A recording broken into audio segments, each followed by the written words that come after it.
All right, thank you, Mike. All right, I'd like to call the Planning Commission meeting to order. If we could all please stand for the Pledge of Allegiance. Allegiance to the flag of the United States of America and to the republic for which it stands, one nation under God, indivisible, with liberty and justice for all. All right, so no Sally tonight, so I will do the roll call. Scott? Here. Great. Delayed. Wake him up. Ed? Here. Dave? Here. Jim? Here. Dan? Here. Laura? Here. Tim? Here. Amy? Here. Mayor? Present. All right. We have item number 4, public hearing. Public hearing number 1, text amendment to the City of Delafield zoning code, City of Delafield. Is there anyone here to speak to public hearing number 1? Seeing none, public hearing number 1 is now closed. Okay, we'll move on to number 5, minutes. Discussion possible action on the following minutes. Do I have a motion or corrections? Move to approve the minutes of November 18. Second. All in favor say aye. Aye. Opposed? Abstentions? Passes. Okay, citizens' comments, item number 6. Are there any citizens' comments for anything on or off the agenda? Seeing none, citizens' comments are now closed. Moving right along.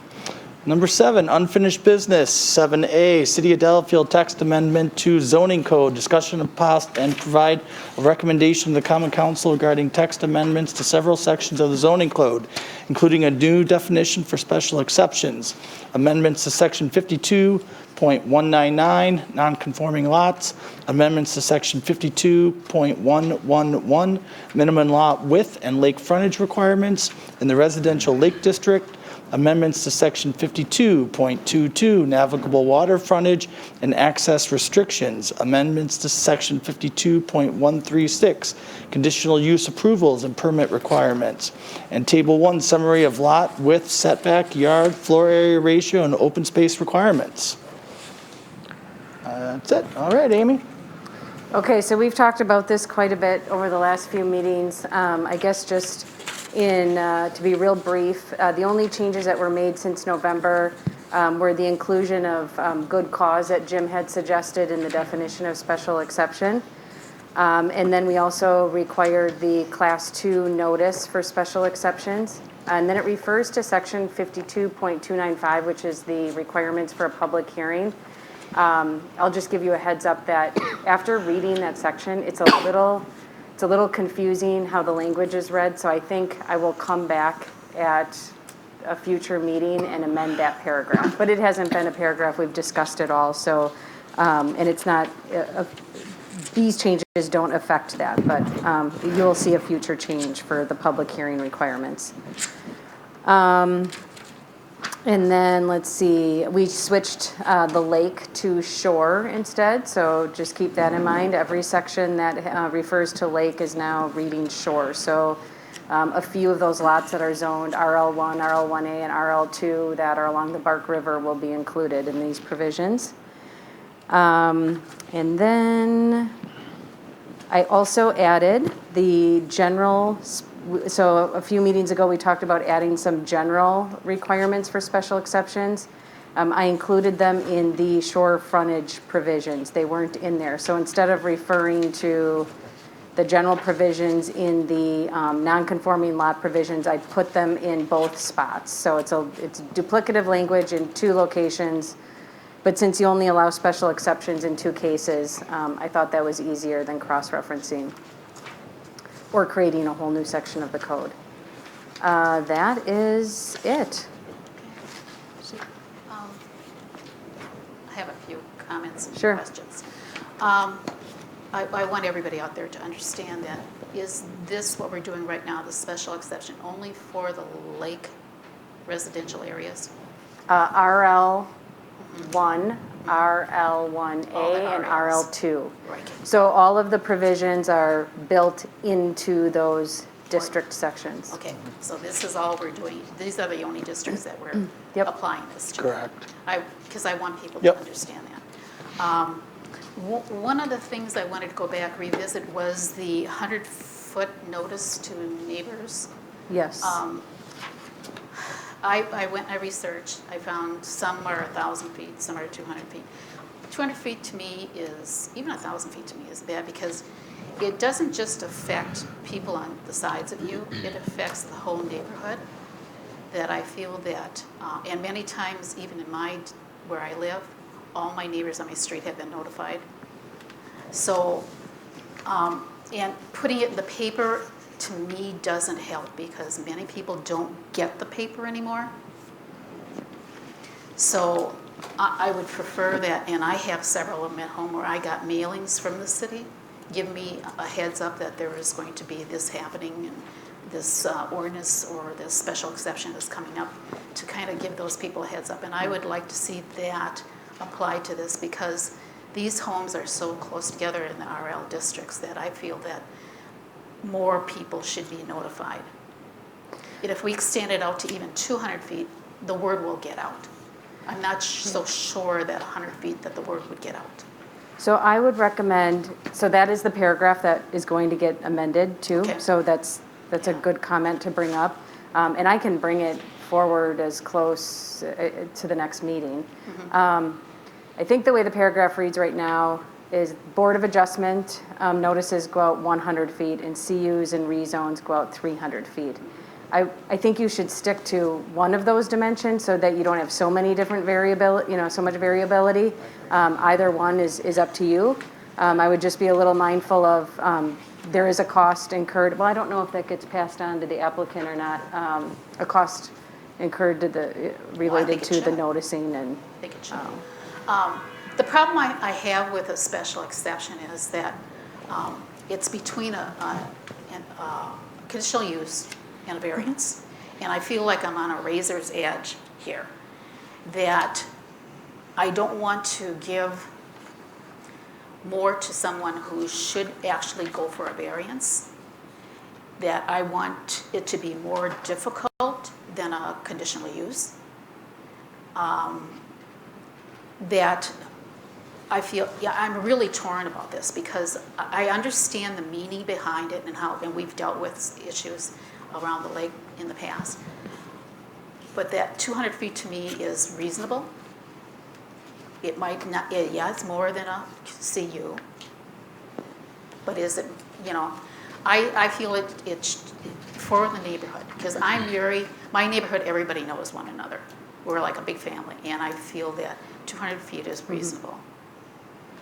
That I feel that by doing it 200 feet, and we send out a notice to those within 200 feet, the word will get out in the neighborhood.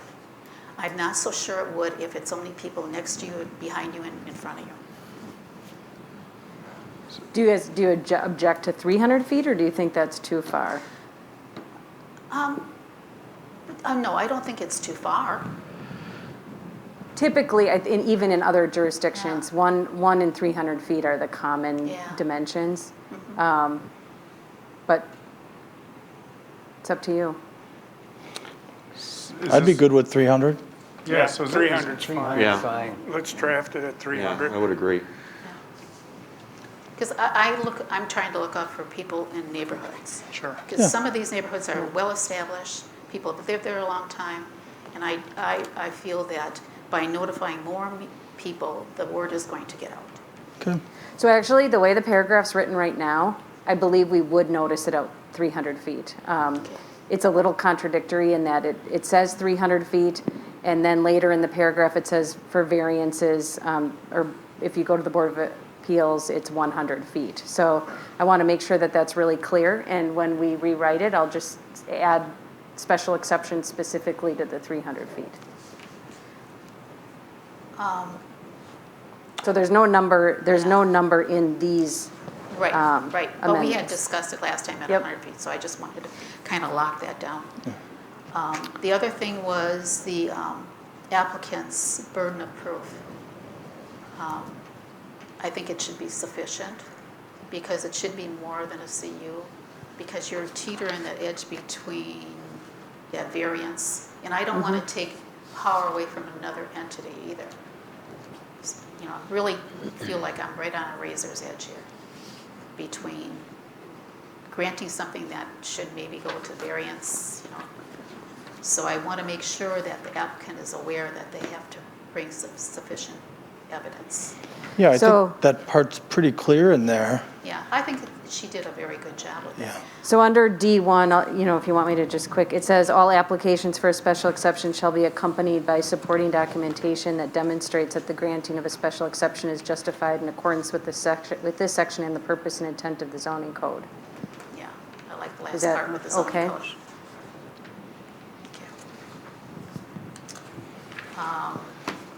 Vote. I'll bring it up again. I still think it should be a 3/4 vote. Because all of us in time won't be here. Somebody else will be. And I think I still like the 3/4 vote.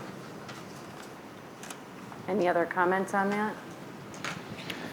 I'm a simple majority guy. We can differ, Laura, right? Well, of course, of course. I don't mind. I want to hear arguments for or against, you know. I can sway one way or the other with enough evidence or enough input.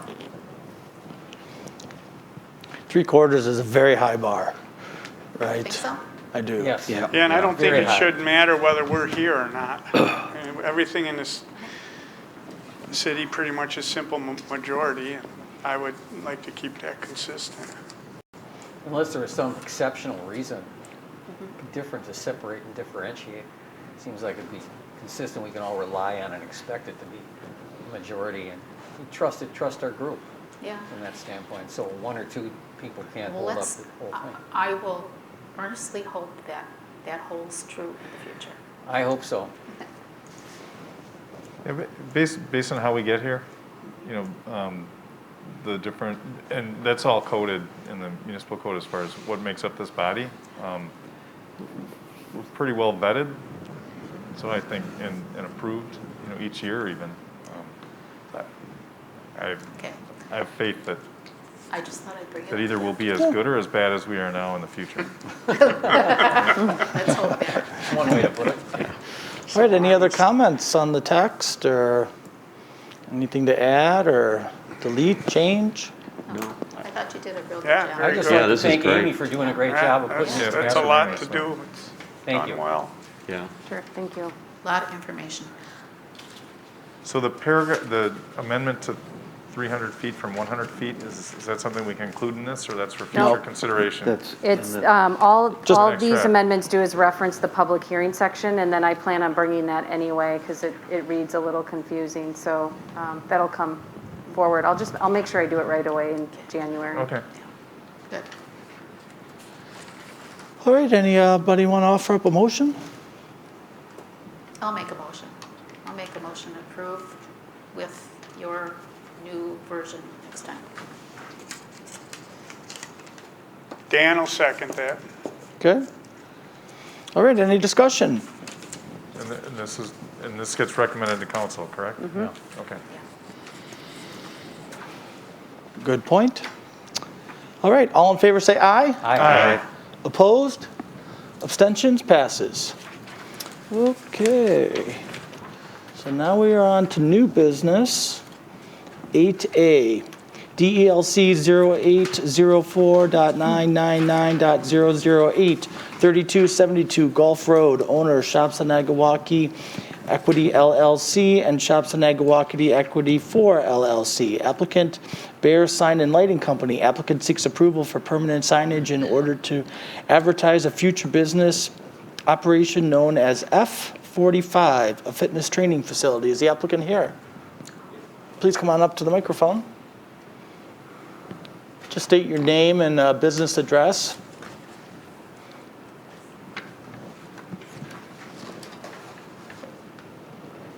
My name is Bob Kraus from the Bauer Sign Company, 2500 South 170th Street in Aurora. All right, I think you got to us- turn the microphone on. Is that better? We'll let It's Amy on. go It's ahead on. if you want to get Okay. started. Yeah, when, Mike, when you go back He's a busy man tonight. Can you go to page 24? 24. Okay, so the applicant's proposing to occupy a portion of the site that was previously used by Famous Footwear. I'm assuming you're all familiar with where that is. On the south side of Gulf Road in Shops of Nagawaki. And they will be back in January to propose their business plan of operation. They don't plan on opening up until, I believe, sometime in February. They are currently doing some interior remodeling. So that Famous Footwear site will be broken up into, I believe, what will eventually be 3 tenant spaces. And this one is the, Scott, is it it's the closest one to Best Buy, right? Yes. So they are proposing a new sign at this meeting so that Bauer Signs can go ahead and get designing. And if Mike goes to page 25 now, you will see the sign design. Normally I would put something like this on the consent agenda. The only reason why it's not is after reviewing the planned development, conditional use, and the multi-tenant signage program, the CU actually calls for colors of red, white, and green. I don't believe that's been, well, it's definitely not being complied with at Best Buy, and I'm not sure about the other uses in that other building. So I don't want to be too picky about it. And then the multi-tenant does limit the height to 3 feet, which I believe Bob said he could comply with. They're only 2 inches over. Otherwise, they meet the size requirements for the way the signage was measured and included in the multi-tenant program. So I would recommend approval. However, I would like to talk to the property owners and request that they come in and redo their multi-tenant signage program so that it reflects what's actually out there and projected in the future. When we changed that color restriction, wasn't that citywide or was that per development? It's in the code is the problem. Our practice has changed. Oh. But it's still in the Okay. code, so We we need- can add that to Amy's list for tweaks, and maybe we can put in the word preferred colors, right? Sure. Yeah, well, and it's not even that it's in the code for this one, it's in their approval, it's in this Sure. development's I seen approval, that in so. the conditional use. They just need to amend the So multi-tenant. is this development separate from the Albrechts and the? It's all Yes. tied, I mean, It's a separate, no, but this is a separate CU. it's a separate phase, it might have I think it has a separate specific Okay. implementation. But all plan. those CUs had those colors, right? I mean, I've been on the planning But we commission did- and had we that did change the discussion other many one. I know we times. Oh, did we changed- change the other Yeah, one? I'm positive we did. changed by Albrecht. Yeah, Okay. So this Okay. is just, Bed needs Bath to and fall in Beyond- line with the other Beyond ones, I was think. Not Bed Bath and Beyond, the bath place. I remember a change Well, for that that. cost us Yeah. a change, yeah. Mhm, Some. That caused the change. Do you know with Albrechts, did you just take it out?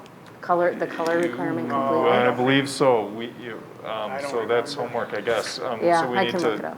So they did submit a new updated signage plan like you're asking for here, and that's reasonable. I Yeah. think I it do makes remember sense. that, yes. Because it started with Maurice's looking for a different color, and then Bath and Body Works. Yeah. And Yeah. then- Bath- Okay. Bath- And then Bath and Body. as new ones are coming in, Yeah, cheap. they're whittling it away, and some of the, Sure. some of the reasoning was it was a maybe dated. We're looking for conformity, and the other one was Right. based on how the landscaping plan is taken off, the trees and everything else. I mean, it's not gonna be such a big neon sign of multicolors because of the trees and everything else. I think that's kinda how it, that's my version of my recollection of history anyways. So, So I recommend approval. It's already non-compliant out here. I would suggest that the owner come in and get that multi-tenant program signage before additional signage is approved on the property. Do we need it 2 inches shorter in height to comply? Did I read that? Well, so that's per the multi-tenant program. Right.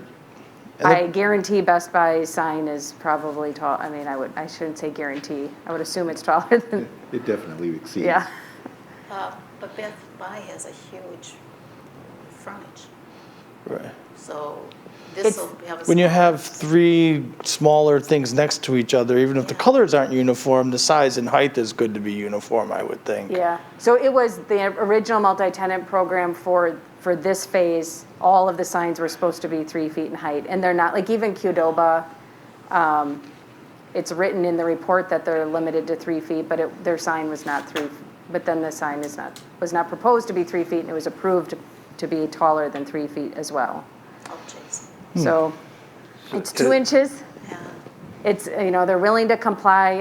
I would say, again, if you want to approve it, we would just, as the next one comes in, the owner should update the program before that person comes in. Otherwise, it's just hard to give people advice. Great. Does the square footage of this sign,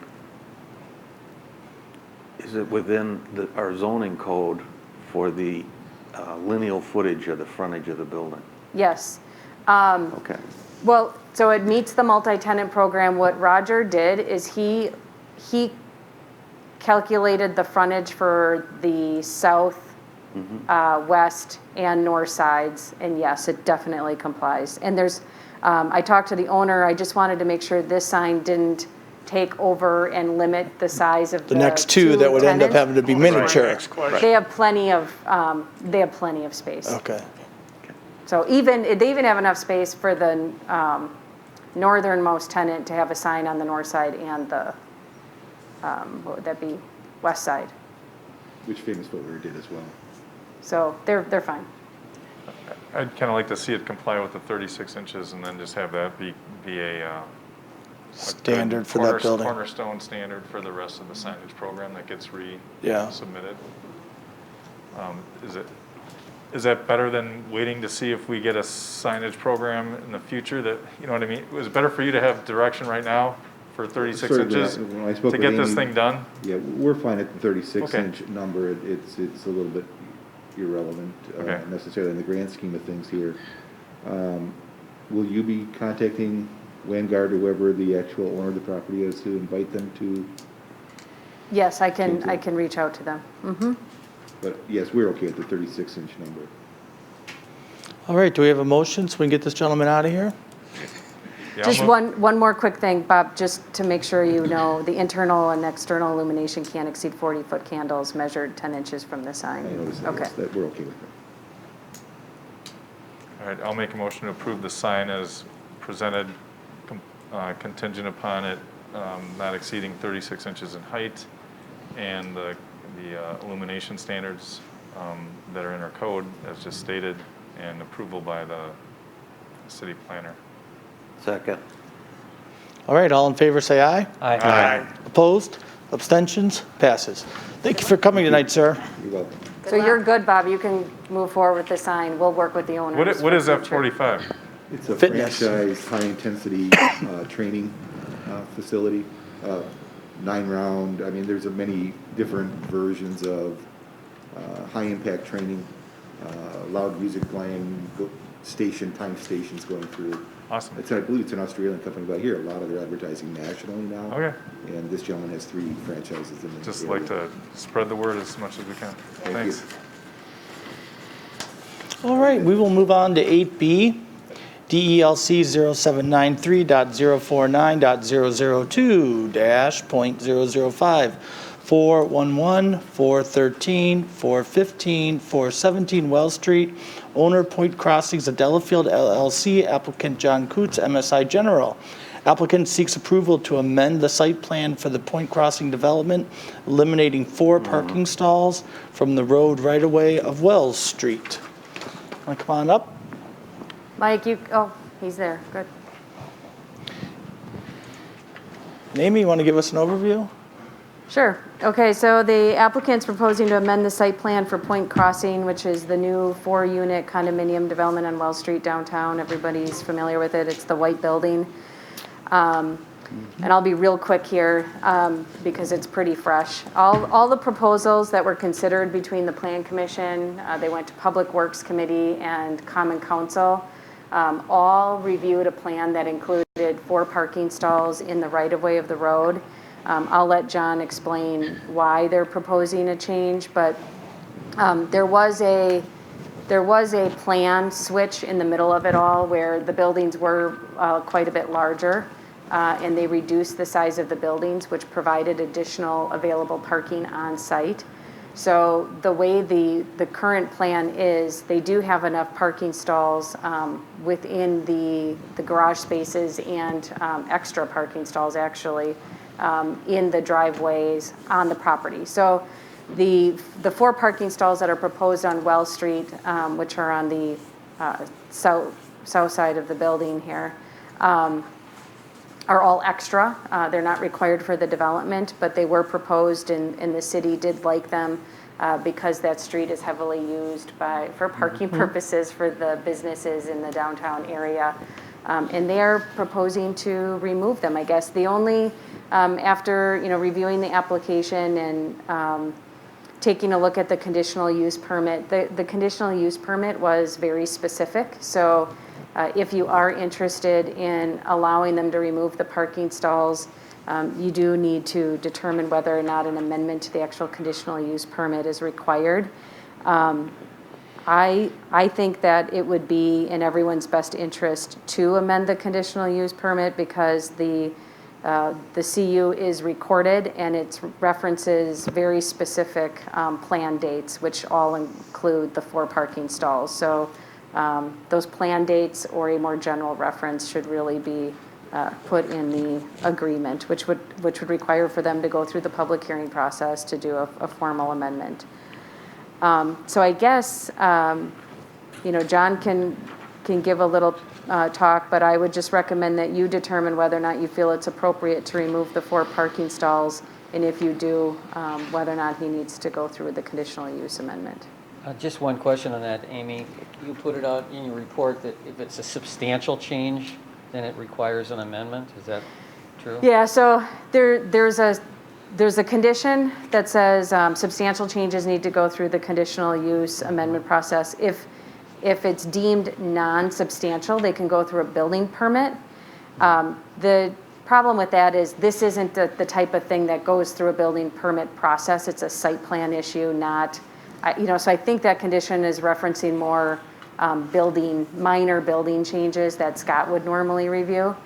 And then below that condition, it says that the conditional use is subject to plans dated, and then there's a list of different plans, and all of the plans that include a site plan like this reference the 4 stalls. So you have 2 conditions, which because of that, I think you could, if you really didn't want them to go through it, you could probably use the substantial modification condition, but then again, it would be going through a building permit process, which Scott isn't really involved in this element. All right, let's hear from the applicant. Sure. Everybody hear me okay? Yes. So, obviously, John Coots, MSI General, we were the general contractor and the design builder for the project. We've been off this project since June. We wrapped up our substantial completion, and the owner now is working on finishing off one of the units and trying to sell the units. So this came up here in the last month or so. I'm just giving you a little history so you understand. And I had to do some digging to get remember all the facts myself, because it's been a while since we've been actively involved in the project. But there's currently a bond that the city's holding on the owner based on completion. The owner, John Tomasini, came to collect the bond, and then this came up that, hey, the site plan we have recorded is different than what was built. And so that's what started this whole chain of events. And then I got a call from Amy and Mike Court, and I had to start digging through the plans and look at the history. So I put together what I had in my file just as recollection, and then certainly open to discussion tonight on how to get this resolved. We had first approached the city back in November of 2018, so 2 years ago now, about this piece of property, and many of you were involved in those discussions early on, the purchase of the property, how to develop it.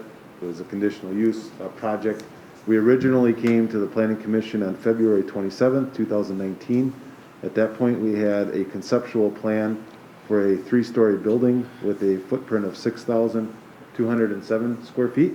That building, in order to meet our parking code requirements, we had to have on-site parking. We didn't have enough room on the site because of the size of the building to get all the parking that was required with the R6 zoning requirements that were being put on this proposal. So that was the initial plan that showed these 4 parallel parking stalls off of Wells Street. We then, of course, went through additional plan commission meetings. We worked with the owner on pricing of the units. It was kind of doing a lot of things at once. He was doing market studies on what could he sell these condos for. There's not a lot of comps in Delafield for this type of product, and so we ultimately decided we need to make these units smaller. We came back to you May 29th, 2019. It was actually like the 4th time I came in front of you for this project. But at that point then we had a smaller footprint of 4,046 square feet, which is what we ended up building. And that unit allows for, each unit has actually a 2.5 car garage, plus enough parking on site off of the Main Street side, the north side, for 2 additional cars per unit. More than adequately met the parking requirements for the development. However, the site plan that was recorded with the conditional use permit still shows those 4 parking stalls on Wells Street. John, did the site plan have the 4,000 square foot building or the 6? The site plan had the 4,000 square foot building. Okay. So my memory is not as clear as I wish it was, but I know at that time we were going through pricing exercises. We were looking at all the feasibility of the entire project. Roger Dupler was the planner at the time. We were talking through things. We had conversations regarding, do we really need to do these parking stalls now that we have parking on site? There was verbal communication that no, we don't need to. Obviously, in hindsight now, here we are 2 years later, or a year and a half later after this approval, we did not follow through and get a correct site plan re-reviewed by the Plan Commission. Our civil engineering plans for this project do not show the parking stalls. The only plans that show it are architectural site plans. So that's just an internal thing that happened. The other issue that came up as we were doing our feasibility is to put parking stalls on Wells Street is in this particular spot is pretty difficult. I ran over there today just to take a picture to show you, and I can pass this around, but I mean there is, I think everybody can see this, there's 3 large power lines right where this parking would go, plus 2 city-owned light poles, and they're all staggered, you know, they're all in a row. One of those power lines crosses the street to the street that runs perpendicular to Wells. And so when we had looked into this, again, a year and a half ago, preliminary talks with We Energies when we had the larger site plan to move those poles was not cheap, it was not an easy endeavor.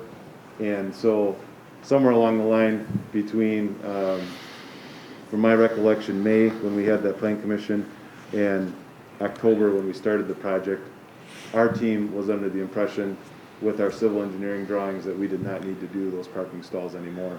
We finished up the project as you see it today, but there's no parking stalls there. So we have this issue now that I fully understand. We've got plans that have been approved that show the parking stalls. We didn't do the parking stalls. We're asking that the Plan Commission consider amending the site plan to the civil engineering plans that we did without the parking stalls. To put them in at this point, if we were forced to do it, would certainly be a costly endeavor to try and make it happen. So that's what I was able to dig up, and that's what I recall. I do recall having the conversations with Roger, but it's not documented. I don't have anything documented. It was just more of a, yeah, we've got the parking handled. It's not a big deal. I know one of the conversations Mike Court had with me in the last month was, well, the city could really use the parking for the restaurants, and I fully understand that perspective. That's not a perspective that we necessarily had. We were just focused on the development of the 4 condos and providing the parking for that. So I guess I'm asking for mercy a little bit here to try and get this resolved and come up with a way to close this out for the owner. Hey, John, on the other, is the driveway of those units where the other parking would be then? Yes. So it's not using any other public parking space? Correct. There's plenty of room coming off of Main Street for 2 cars to park outside the garage doors of each unit. They're designed that way. I know this did come to Public Works because I know I had issues with those 90-degree turns in the sidewalk, and we talked about the parking. And I think what we talked about, my recollection, is this is no different than the apartment complex to the east, where they had their visitor parking and we required on-street parking. So I think that played a part in this, and I don't know that we use street parking to meet your parking requirements. I don't think we're supposed to do that, and I don't think we did. Okay. That's my memory of this, of why those 4 spots. It's like Mike was telling you, we're trying to get as much downtown Sure. parking as we can. So those apartments, the Wells Street apartments, that parking is all, you pull straight in. It's not parallel parking. You know, it's a different. Right, it's perpendicular. Yeah. But we knew we couldn't get perpendicular in No, here. we can't. That's There's- why I there's not remember enough we were room. trying to get more on-street parking. I do not recall the issue with the power poles, I don't think we had fully vetted it at that point. I mean, it was. we because were that is a kinda- major, I mean, those are some big poles. Yeah, and So where do they land in the parking stall? Are they on the edge? Are they right in the middle of the well, stalls? the problem is, I mean, you could probably get creative and get a couple stalls in between the power poles, but you got, these 3 poles are actually quite a bit narrower than the rest of the street because of that.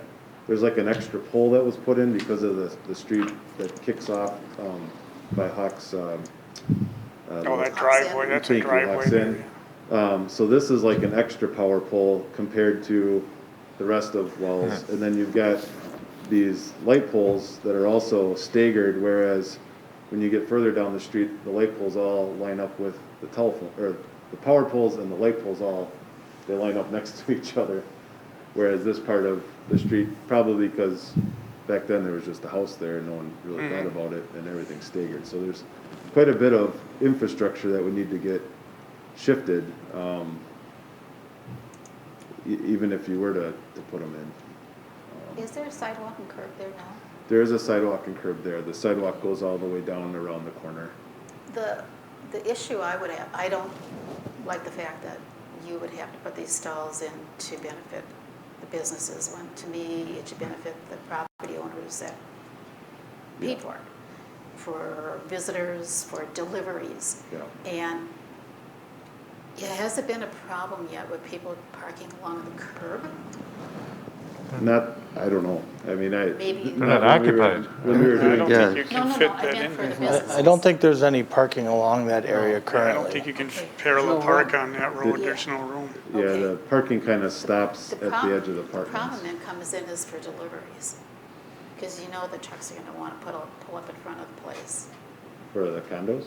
Yeah. What do you mean? by the- Amazon, they're in my neighborhood every day, several times a day. But the entrance, Well, we've got 2 entrances off of Main Street. I mean, there's a big drive-through for, Yeah, but I tell them where to deliver and they never do.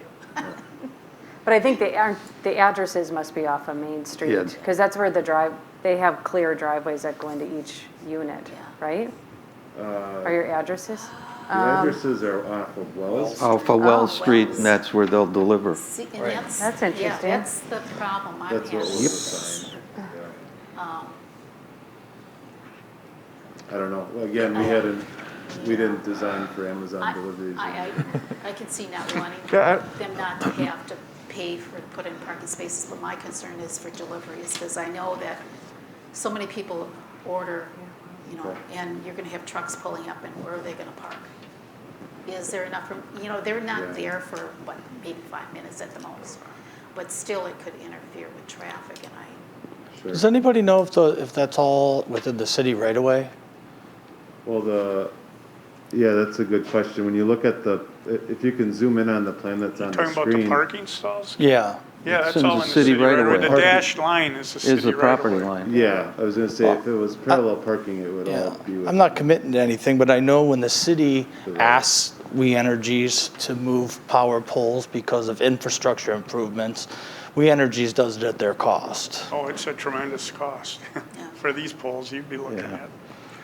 So I don't know if that's those are the- something that can be done or not in this situation, but I certainly know that cost might be able to be avoided. For a private project, for a, Well, it's whether it's a city project or a private project. It's in the city right away. I don't know. I'm just throwing it out there as maybe. I'll add that the owner, I mean, John Tomasini, the owner of the building, would rather not have parking in front of his condos. I mean, they're trying to create these really nice high-end condos where it's, he doesn't want people parking there. He wants people parking there to live there or to visit down below, not to have additional parking. So his angle would be not to have the parking And I can as well. understand that. It's So- just the delivery thing that I'm having a problem with. Okay. This can't be the only delivery problem you have No, with Amazon. I mean, they're doing this all the time. If Right, if they can't get a FedEx. spot to park, go over 20 feet or Yeah. 15 feet or Yeah, I don't- imagine, they're not locked into that. So I don't think this is think a any case of- of first impression. I don't think that should be your burden or responsibility. That'd be a lot of money. Well, and Yeah. it's not in the You- code at all to address, delivery issues. Well, no, that's not the reason you were going to put the parking spots in for Amazon. Right. Yeah, I understand what you're saying, Laura. Yeah. I mean, I get it. It's, If we could designate even an area for drop-offs, that would be nice, if there's some way to do that. I don't think that's something we can control, Laura. I don't think No. we It need has to. to, it would have to be a public spot. It's a private industry, and They're gonna Amazon- park and put their As they say, hazards on no This matter isn't what. the first, Yeah. first-time caller here. So, so I'll have to say, I remember very well how this project progressed, and I'll say a couple of things. One, I do think that I remember the parking being part of this formula because of your need to take care of any impact that this building's going to have on the area, and that we didn't want to consume parking spots that otherwise are already being heavily competed for. It may have happened, I don't recall the conversation saying, and let's get some extra downtown parking. I don't remember that. I remember it being as a part of the size of the building and needing to accommodate the impact that you're gonna have with visitors and other things for this facility. I agree that not having parking in front of the building, I think that adds to the curb appeal, and you're having more green space, and it keeps the walkway the way the walkway is and should be. And I think that's a benefit to the city to have the property worth more. It's also a big benefit to have lots of parking. So I'm kind of torn on this, but it is a major gaffe that this wasn't a part of this redesign effort. I think that would have been real easy to make that decision back then, and it's really hard to rationalize it now. But I'm not thinking that this creates a horrible precedent for us to consider the fact that this parking's been accommodated in the driveways and doesn't necessarily need to be included here based on the infrastructure change that needs to occur and the cost and the fact that the parking's already accommodated. All that said, it would be interesting. I would like to see what could be accommodated without the major utility pole movement, if there was a way to get two spots in front of that place. I don't know if you can do it, but I just think having that swing zone and maybe having it be a no parking or short-term parking or just delivery drop-off only, I think you could accommodate in a pretty stylish way, and then the sidewalk maybe be angled or curved instead of these jagged edges. I agree. I think it'd be worth not trying to make the call tonight and having you think about that and propose something and go to Public Works to see what they thought about it and then come back. okay. So I think we're really talking Yeah. about the fact, I don't think this decision's stalling your ability to move forward. We're hanging on to cash, that's what bonds are for. And working something out is what I think we need to do, and I think that's a good step to make that That's a happen. good resolution. Yeah, I definitely agree with that. Yeah. Public Works does meet next week, Wednesday. I don't know if that's soon enough. That Yeah, I we- mean, I need to have a civil engineer draw it up. If I draw it up, it'll be wrong. Well, you just need to find the power poles and the light poles. Any work in this area, we wouldn't be able to do till spring anyway. Yeah. So the main thing is, again, there's a bond being held. The interesting part is that the bond that's being held has to do with landscaping. I'm sure. It doesn't have anything to do with this, No. but it's still being held because of the overall site plan. And so I'm And that's not uncommon. We hold the bonds for, Yeah, no, understood. So that's why, we're just trying to get a resolution for the owner because he'd like to get, this closed out and he's trying to sell these condos. And like I said, we've been out of the project for 6 months, but I dusted out. Us too. Dusted off the file and I'm happy A to walk figure down out a way memory to lane. solve it here, so. And also I'll comment that the changes that you were asked to make aesthetically and other ways, I mean, everyone was real cooperative in this, so Yeah. I think this is an Yeah. easy way to just Agree with keep that. the relationship the way it's always been, and it's not punitive. We just found out today, right? So Correct. giving Yeah. us a couple weeks to figure When's this the out. next Public Works meeting, Dan, after? It's the first Wednesday of each month. Okay, we'd probably shoot for February. Sure. So that give me some time to work with the owner and a civil engineer to see what we can come up with. okay, so what are we thinking, just so it's clear? We're gonna have him go to Public Works, and then Public Works will make a recommendation, I think and he'll they come have to back to hear. the planning commission? It's- Is it a fair assessment that we should come up with a hybrid approach where we're not moving power poles, but we're trying to get at Yes. least maybe Yes. one Yes. or two parking stalls I think slash that's- Right. delivery? Okay, For deliveries. that makes sense to me. Okay. If Public Works recommends approval to a modified approach, should he come to the February Plan Commission meeting asking to schedule a public hearing to amend the conditional use, or are you? I think so. Yeah. I think we Yeah. need to amend that, yes. And then it would just be an updated site plan that would, well, you can tell me what to do, Amy. Yeah. We'll figure out what we need to Just adjust. call me right away after that meeting, because you'll Sure. have like a 1 week window. Sure. Well, I'll route the plans to everybody so that you can see them too, so you know what we're showing Public Works. Okay. Yeah, that's fair. Great. Okay, thank you, everybody. Thank you. Thank you. Thank you. Alrighty, we will move on to 8C. DLC 0742.982, DLC 0743.999.009, DLC 0743.999.006, DLC 0743.999.008, 345 Neshota Road, owner Hawthorne Farms Properties LLC and William R. Knopf and Barbara L. Knopf, joint irrevocable living trust. Applicant would like to present a concept project, seek feedback, and request that the Planning Commission schedule public hearing for a land use plan amendment, rezone, and conditional use plan development for a residential subdivision development. Welcome. You guys could just remind us of your names and business addresses? It's Jim and John Seekman, West 240, North 1221, Pewaukee Road, Waukesha.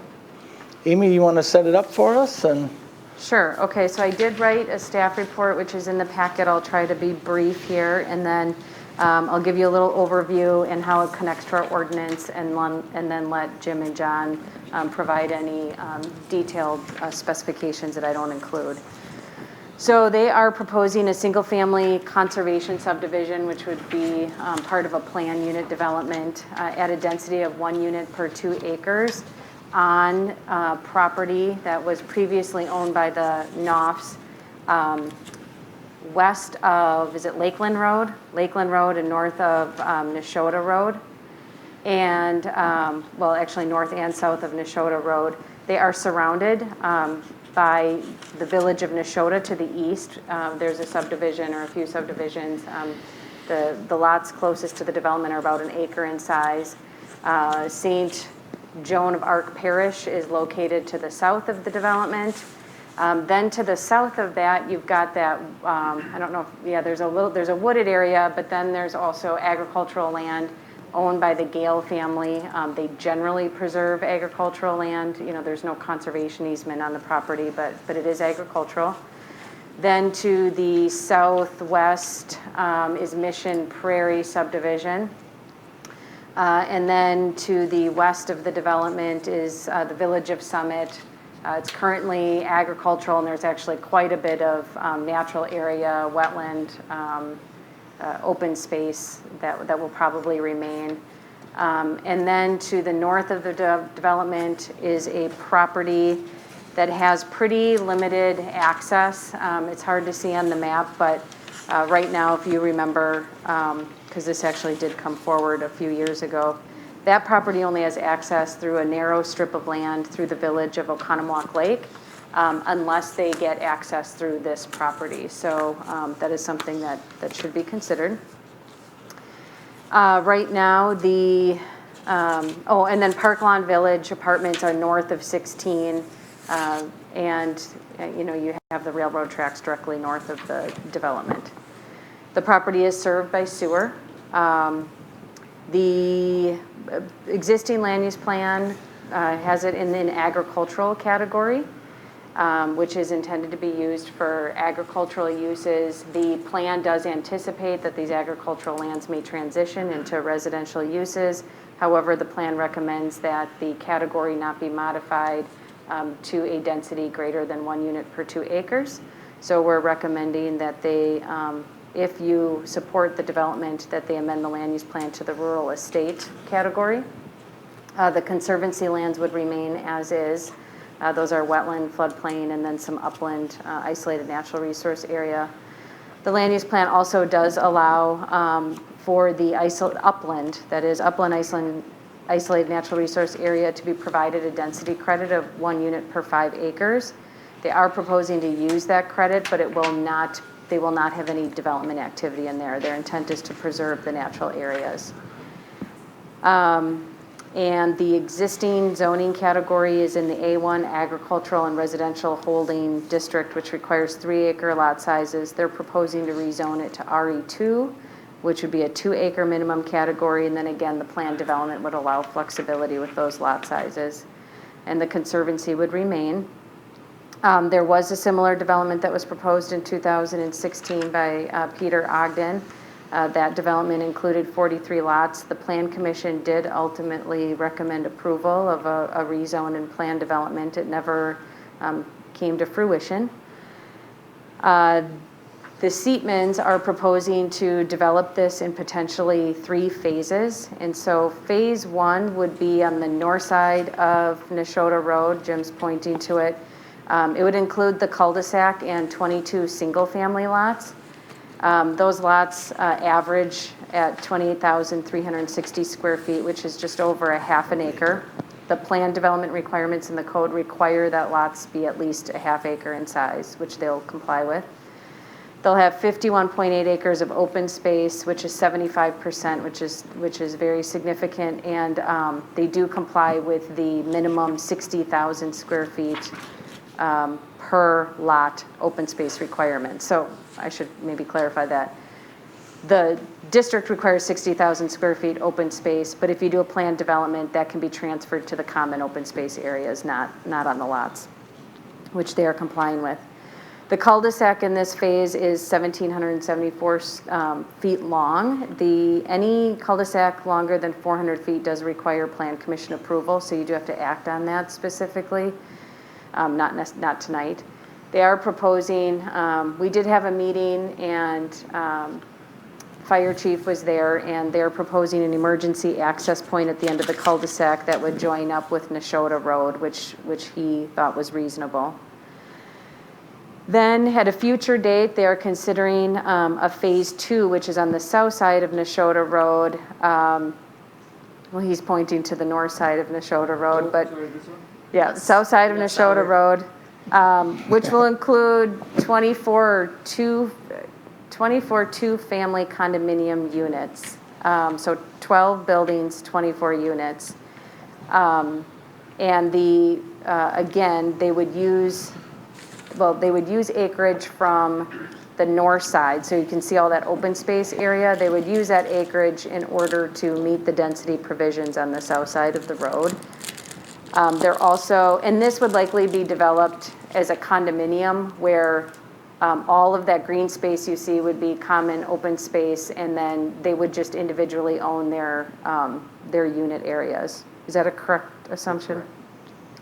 And then they do propose to dedicate a 4-acre park to the city on the corner of Nashotah and Mission Road. And they will, and that cul-de-sac is also 942 feet, which exceeds the 400 feet, which would require Plan Commission approval. The fire chief did ask for another emergency access that would join at the end of the cul-de-sac with Neshota Road, which they're willing to do. And then phase 3 includes, I mean, I don't know if it's really a phase, but it includes the open space area on the north side and then the Knopf farm itself. So when this development originally came forward in 2016, the Knopfs were included in the number of lots that were being proposed, and then it got split off as a 10-acre certified survey map. The applicants would like to consider including that acreage in the proposal. They would leave it as a 10-acre parcel for now. But the current owners have right of first refusal to purchase it. So if it ever went out, was sold to the property owner, then that property could be used for redevelopment purposes as part of this, which would allow them to gain a couple of extra lots, 4 additional units, to be specific. And then that open space area that you see on the north side, we will work with them before they come forward with an official application to make sure that there's an avenue that would allow for a future road to that north property that's somewhat landlocked, depending on what happens from the west. So there won't be, it's possible that there won't be much development in this area, so that will be a road, the expense related to that road, we'll have to figure out who will be responsible for paying for that, if it's the future developer to the north, the city, or the applicants here. So again, it does require plan development, which allows flexibility in lot size, width, and dimensional requirements. They are proposing the half-acre lots instead of the required 2-acre lots.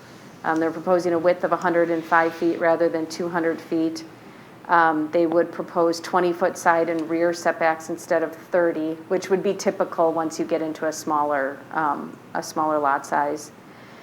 And they would accommodate all of their open space and then some in common areas. In fact, at the end of the day, they'll have over 80% of the project area will be held in open space.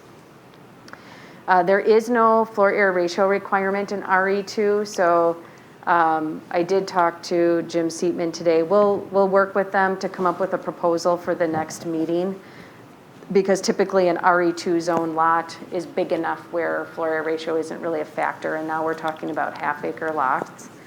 So we have to come out with that sweet spot, understanding that there's a whole bunch of open space surrounding it. So, but at the same time, you don't want oversized bulk with the structures. As far as the parks and trails, they can explain in a little more detail, but again, they are proposing that 4-acre park.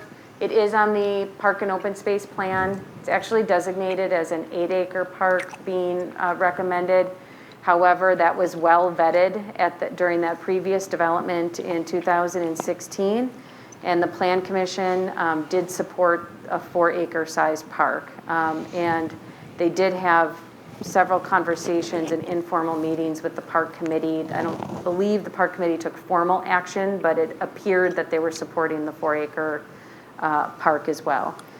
That park would be left as passive open space area, but they would put in a trail section that would join Neshota Road to Mission Prairie, which would then also it would actually take them from Mission Prairie through their trail system up to Neshota Road and then to the trail on the north side. So they have a pretty integrated trail system. They would allow portions of it to be public. And Jim, I don't know, maybe you could just show where the public portion would be, mostly along the road, and then providing access to that Mission Prairie development.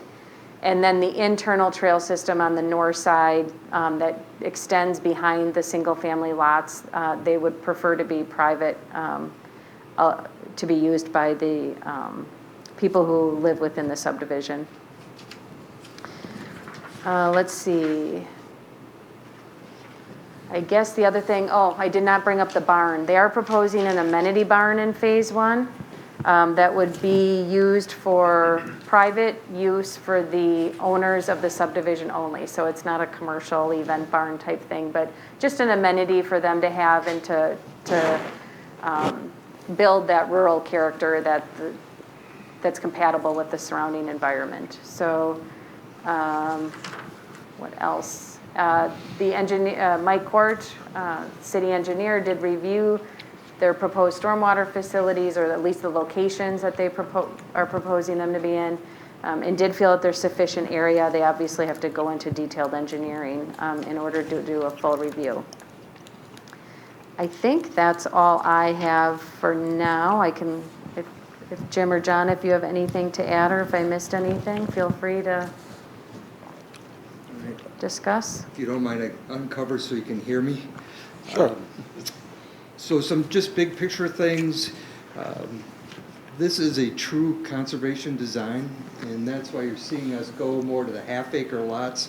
You can see how we're starting to hit those thresholds of 75 to 80% open space, and the way you can do that is to create that smaller lot for the house site. But we're not asking for any more density, and a lot of people get confused between density and lot size. We are not asking for any more home sites on this site than what we would normally get, but we're condensing those down, then we can control and protect that open space much better. As you can see on this, the darker areas, those are all trees. The lighter island areas are wetlands. This is all trees up in here, and wetlands and floodplain, and we can protect all of that much better in open space and outlot than we can on somebody's individual lot. So we think it's a really neat plan. If you compare it to what was proposed in the city before, it almost filled the whole site with house lots, and we've created almost 75 to 80% open space with it. As Amy said, we're really focusing right now on this as a standalone, being Area 1. The second phase would be the condominiums, although we haven't totally locked into condominiums for that site. We might come back to you and talk about single-family lots. We'd like to keep that open. But the condominiums I handed out today on your table, you'll see some elevations of buildings for that Phase 2, just so you have an idea what we're looking for. And the neat thing about those buildings is we want them to look like single-family homes. So we turn one garage away from the other.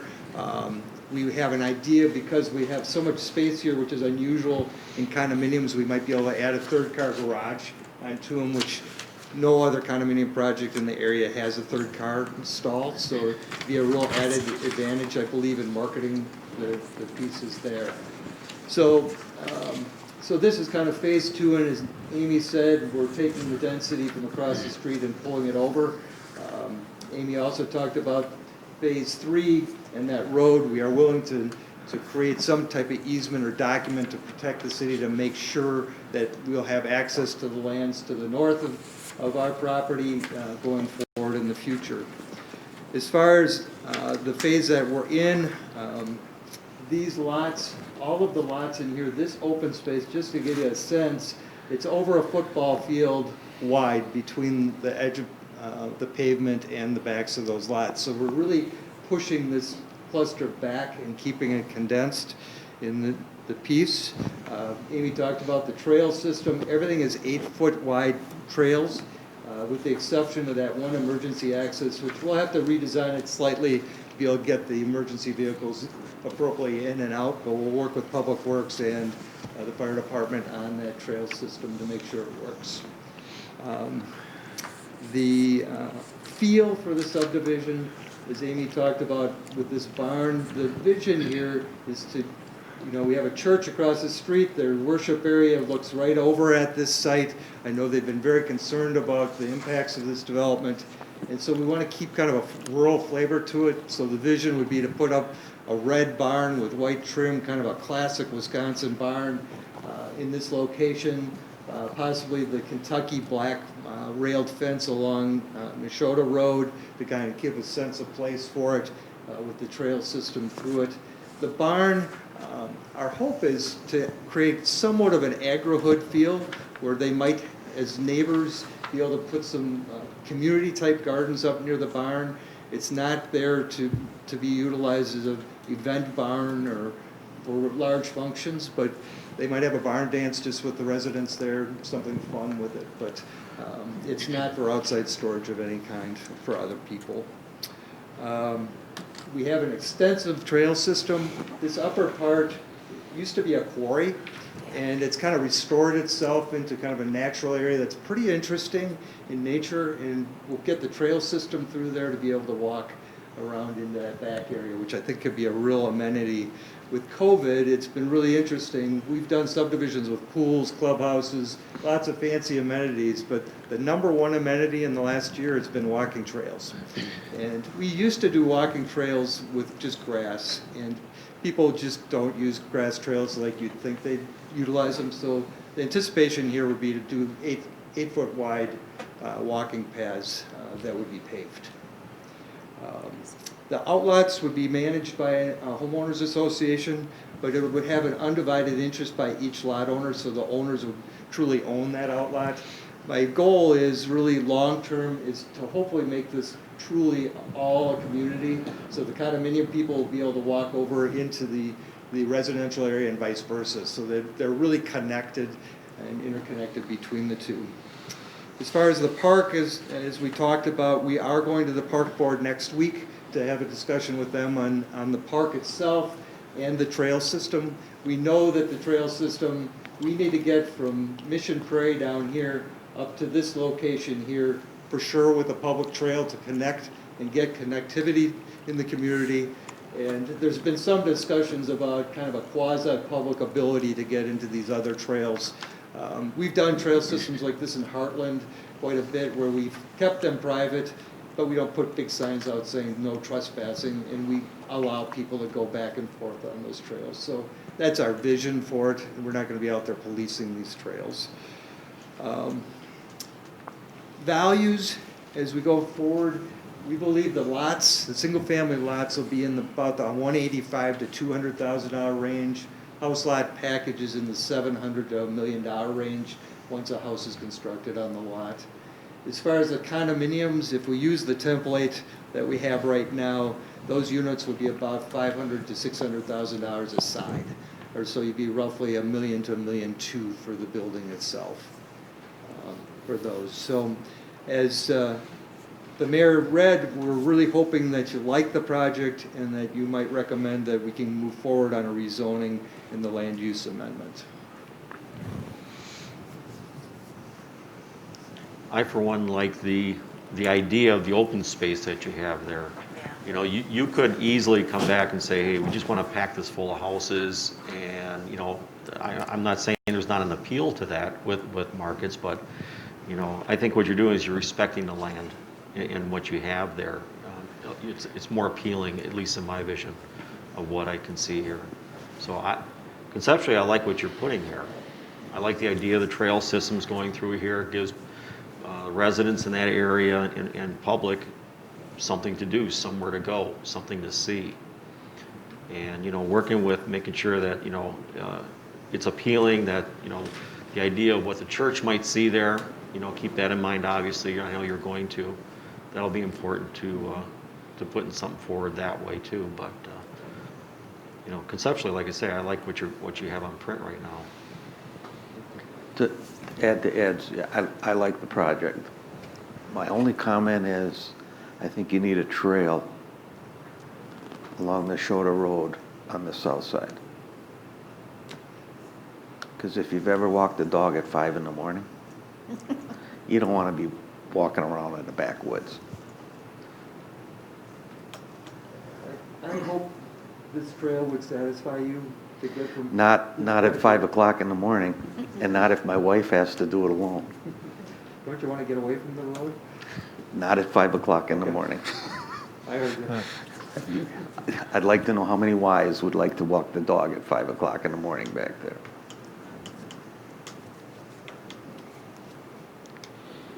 Jim, could you maybe help us just show us the trail from on the Neshota Road, starting the Neshota and Delafield meet?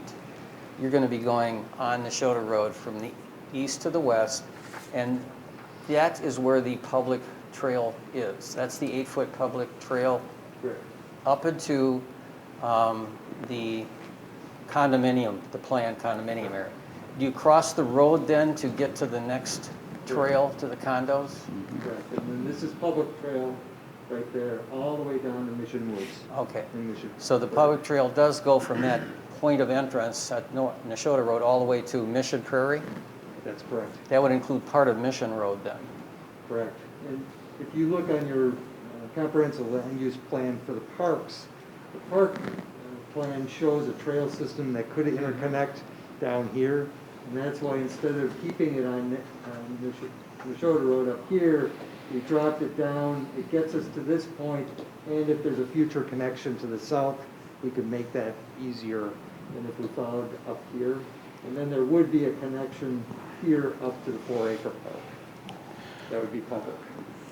Now, if you then go on the north side of the Neshota Road, where you would have, again, close to the east, or the Neshota intersection with Delafield on Neshota Road, is that where the north trail is going to be going?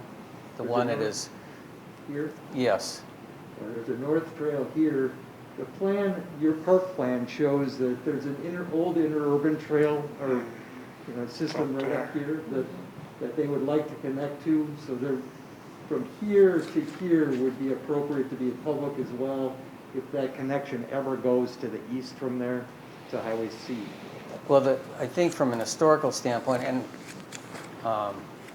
because I was at the prior development, the Ogden one, I was involved in that with Jim Barron on behalf of Park and Rec. So we were involved in those discussions, and so what the connection that I think you're aware of, but everybody should know, is that this is the farthest north portion of the city of Delafield and almost the farthest west.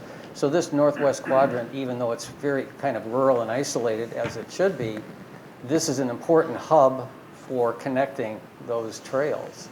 And so the plan overall was to encircle Delafield with trails and to connect parks and recreation. So what happens is, what you were pointing out to, is that the original plan was to try to get from Rasmus, which is right near Lakeland, which is Highway C, past the post office, along that transmission utility, over to where your property would be here. And then it goes to Benkowski, which I don't know if everybody knows, but Benkowski is the portion on the left side, northwest side. So what I'm trying to get to is to consider, and I think you're asking for feedback, is to consider how down the road that you don't have any control over what that property is. I'm saying is that was the vision to encircle the city, and especially up here. And so I think what you're trying to do here does complement that. And I just want you to be aware, if you weren't already, that that's kind of was the original goal. And that was all designed to have public access in the community.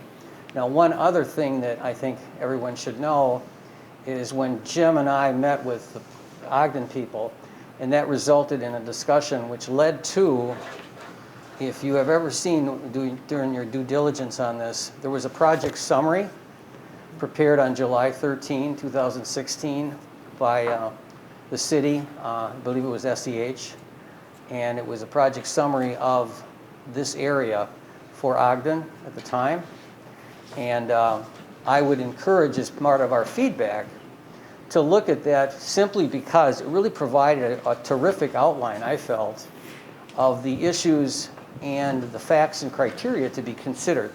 There are about 9 different elements or facts that are reported out there. And I think Mike Corda, whoever did this, did a good job of analyzing it. So in anticipation of another meeting here or in the process of going forward, those are, I think, some of the issues that I at least would be interested in how you feel about those 9 criteria that are much better stated than I could, but very well analyzed. And it was really during that time in 2016 that this was advancing for Ogden. Now, your project has a lot of different nuances than that one did, but it does address the general concerns the Plan Commission had at the time which I think are consistent here, and not that they're overly concerned, just issues. And I think this plan was a very good response, this project, to what our questions were at the time we were trying to put this together. And the reason the acreage or trails had nothing to do with this plan being abandoned or anything. But it wasn't us. The city was in favor of it, just so you know. And so I just want you to know, I'm really excited about the fact that you've taken this on and what we can do, hopefully, down the road with it.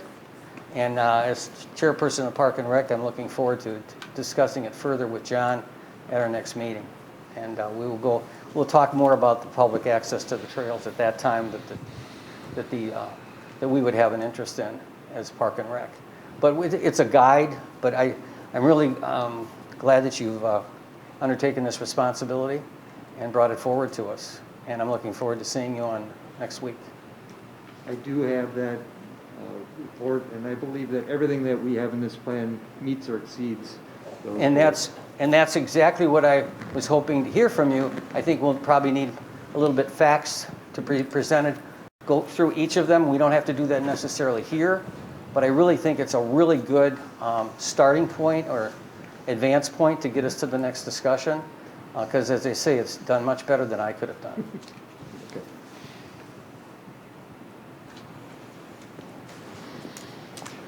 I'll weigh in that I like the feedback Dave gave on the trail. As a father of 5 daughters, I've always considered where I'd send my girls on a walk to school, and I like the idea of, so there's comfort in being close to the road. It's not, you're not hearing the birds and seeing the deer, but it might be worth, and a couple points, you could take that notch out in the corner park part of it if you wanted to walk. If you look at Bostrom Park is it's my neighborhood park. That loop in the park is, I mean, people, it adds definition to the park, and kids learn to ride their bikes, and it just provides a boundary. And that'd be nice to see whether that would be something that you just put a trail along the road there, or the city completed it, or however that negotiation would take. I think it'd be better to put the trail to the north. I understand your desire to connect to this conceptual trail plan that has a cut through the Gale property. I do know the subdivision. I talked to him quite a bit about during the reconstruction of Mission Road, and that's so Mission Prairie. Yep. They're not excited about a trail through the woods in their backyard. Gale's not excited about hardscape across his property. That'd be a battle I don't want to fight. I think the trail along Mission Road would be the way to win, along the trees there, and moving that, connecting it down to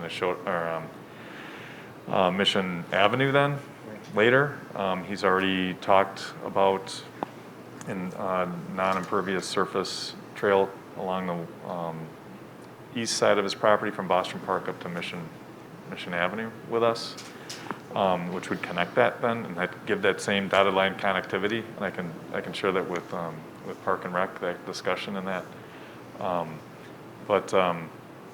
You know, so I like a lot about this, especially the preservation of the land, and in thinking about what the concept was for the parks. I was part of the Park and Rec team back in 2010 that put together the 5-year plan, 1 or 2 5-year plans ago. And a lot of the consideration for sizing of the parks at the time was due to, there was a conflict between the land use plan and the city zoning plan for this area. That Pinkowski property had high density housing mapped out there, where instead of what you're proposing for 60 units on these 3 parcels, maybe 70 total ultimately, or under, there was a possibility, I mean, due to the conflict, possibility of somewhere closer to 200. And so there's a big concern about outdoor open space and recreation for the residents there.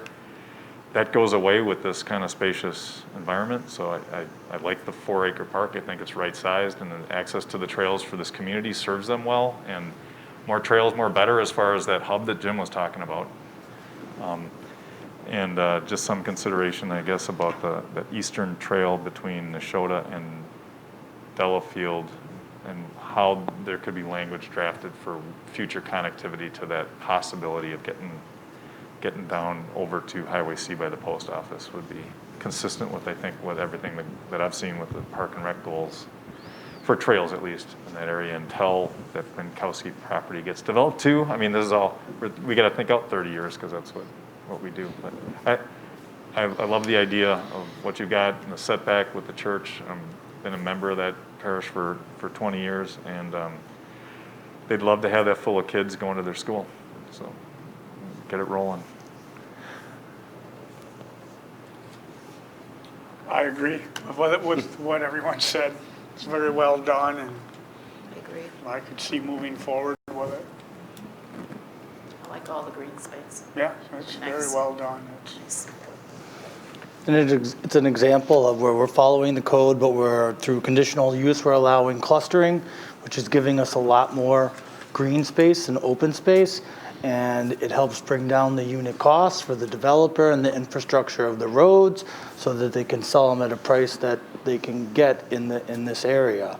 So it's really a win-win, I think, for everybody involved when we have an applicant that builds a quality product and brings it to the city of Delafield, and we offer some flexibility to allow him to make it a successful development for all of us. I really like the fact that you really did a lot of consideration to the wetland areas, because those are the areas that help feed the aquifer, which are so vital. So thank you for that.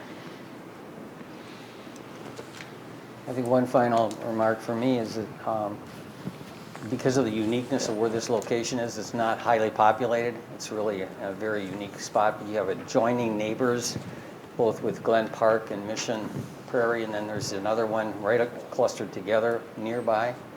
One thing that I've noticed since I've been on this commission, as well as chairperson of the Park and Rec, is the culture of Delafield in terms of its assembling a neighborhood concept. It's a neighborly place to be.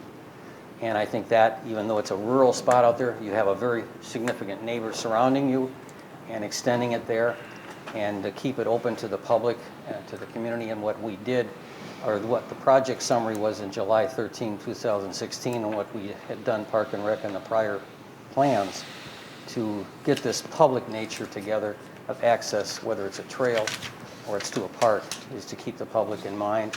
And I just want you to know that I'm very pleased with what you've been doing on this presentation. I don't know of any other subdivision that's got any kind of exclusion from the public on a trail. But I think the idea, we can talk about it further at Park and Rec meeting. But thank you. So if there's no further comment, and it sounds like everyone is pretty supportive here,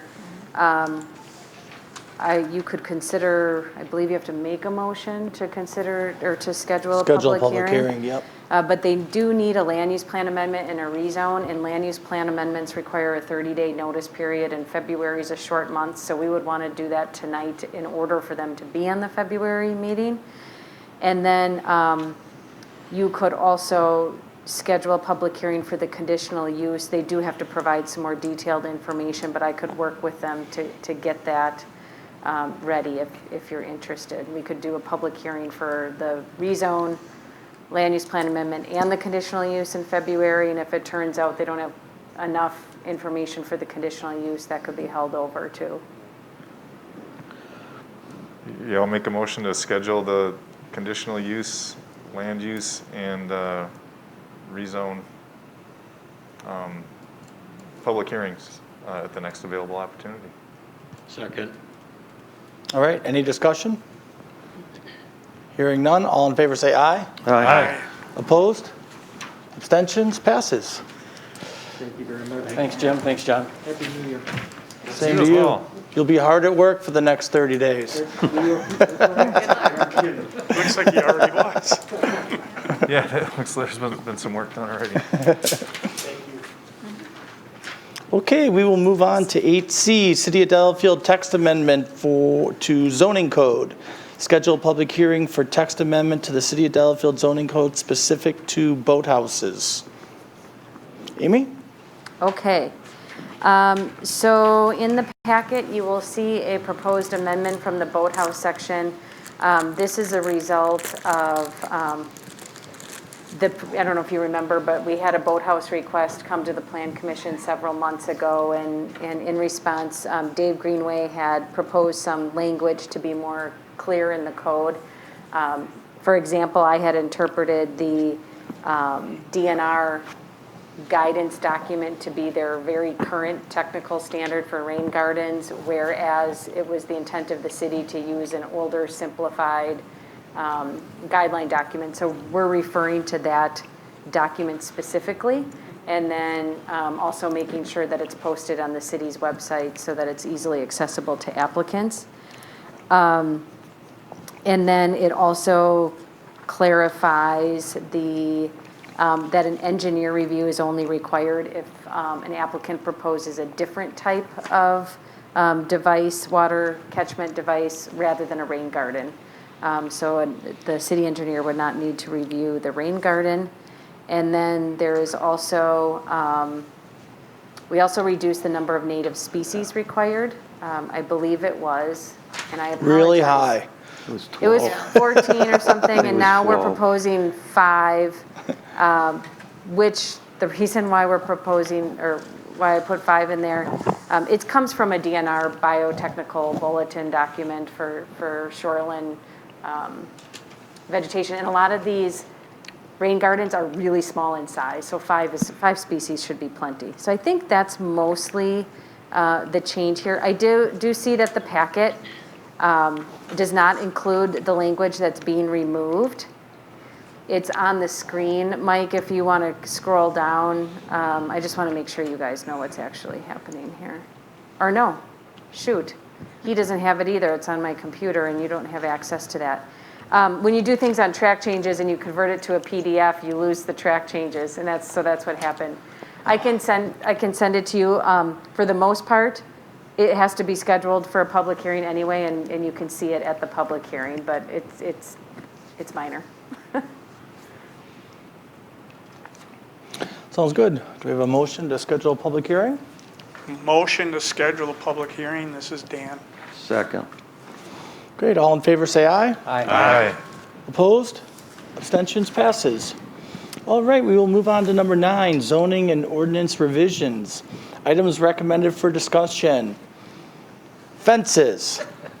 Fences. So with this, Scott, just so you know, the reason why it's in the agenda is to not have the discussion today, but to let the Plan Commission know that it's coming, unless you want to.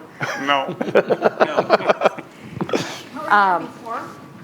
Didn't we discuss? Yeah, this? so- Oh, yeah, this is our second kick. It might be the third. They said no. And maybe Scott can maybe talk to you about more, but a So when fence we think we amendment- keep finishing. Just real quickly though, the fence amendment came, the meeting I started in April. It turns out there's some additional tweaks and Scott's working on them. Okay, We'll talk about it next month. all right.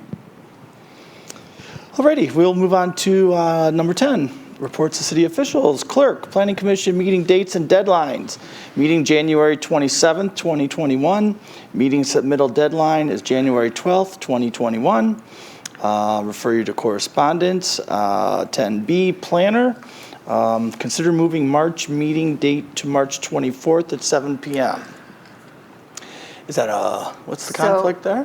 Yeah, with that, hopefully, I will be out of the country the last week of March.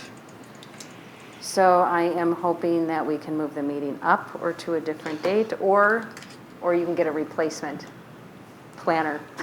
I thought you were irreplaceable. I could send Mike.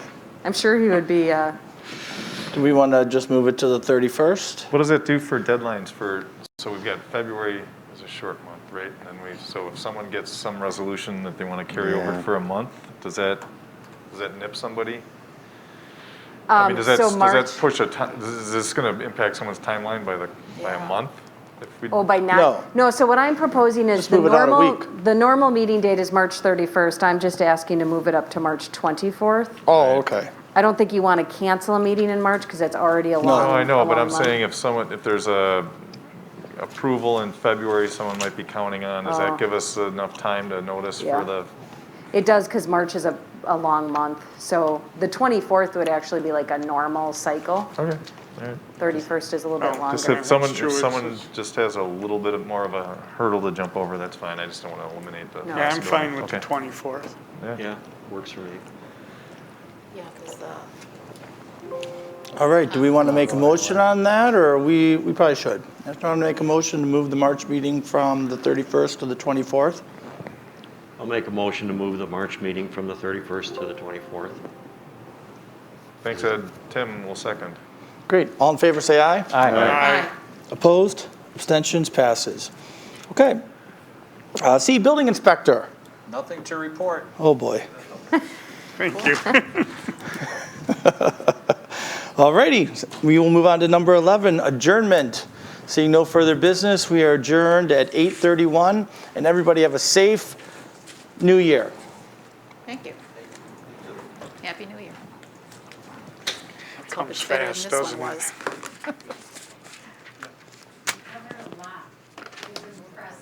It went really well.